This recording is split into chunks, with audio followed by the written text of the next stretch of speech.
ਕਹਿੰਦੇ ਨੇ ਜਿਹੜਾ ਦੁਨੀਆ ਤੋਂ ਚਲਾ ਜਾਂਦਾ ਉਹ ਦੁਬਾਰਾ ਕਦੀ ਕਿਸੇ ਨੂੰ ਨਜ਼ਰ ਨਹੀਂ ਆਉਂਦਾ, ਲੇਕਿਨ ਜੋ ਅਮਰੀਕਾ ਕੈਨੇਡਾ ਚਲਾ ਜਾਂਦਾ ਔਰ ਉੱਥੇ ਜਾ ਕੇ ਉਹਦਾ ਸਭ ਕੁਝ ਬੈਂਕ ਦਾ, ਗੱਡੀ ਬੈਂਕ ਦੀ, ਕਾਰ ਬੈਂਕ ਦਾ, ਸਭ ਕੁਝ ਬੈਂਕ ਦਾ, ਉਹ ਵੀ ਮਹੀਨਾ ਮਹੀਨਾ ਕਿਸੇ ਨੂੰ ਨਜ਼ਰ ਨਹੀਂ ਆਉਂਦਾ।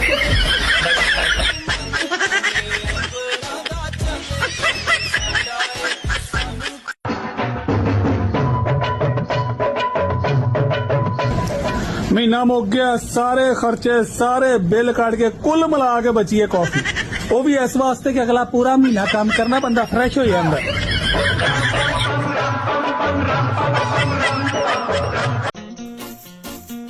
ਬਾਹਰ ਦੇ ਮੁਲਕ ਰਹਿਣ ਦਾ ਇੱਕ ਨੁਕਸਾਨ ਇਹ ਵੀ ਹੈ ਕਿ ਤੁਹਾਡੇ ਯਾਰ ਦੋਸਤ ਰਿਸ਼ਤੇਦਾਰ ਇਹ ਸਮਝਦੇ ਨੇ ਤੁਸੀਂ IMF ਹੋ, ਥੋੜੇ ਪੈਸੇ ਦੇ ਵੀ ਦੋਗੇ ਤੁਹਾਨੂੰ ਵੀ ਫਰਕ ਪੈਣਾ। ਓਏ ਹੋਏ ਹੋਏ ਹੋਏ ਹੋਏ ਹੋਏ, ਅਮਰੀਕਾ ਦੇ ਵਿੱਚ IMF ਹੈ, ਸਾਡੇ ਵਿੱਚ ਨਹੀਂ। ਓਏ ਹੋਏ, ਕੌਣ ਲੋਕ ਤੁਸੀਂ।